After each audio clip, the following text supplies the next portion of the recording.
Actually have a police diver in the water right now. He's patrolling harbor for us. They have another shark in the water.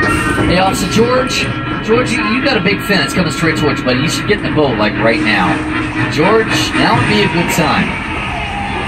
Oh, great. All right, you got to hit him in the nose, George. You got him. Hit him in the nose. It's, oh, that's disgusting. Oh, that's nasty. See, Okay, alright, we're gonna get out of here now, but hope the shark takes the bait and taps that yellow barrel right there. We'll see what happens.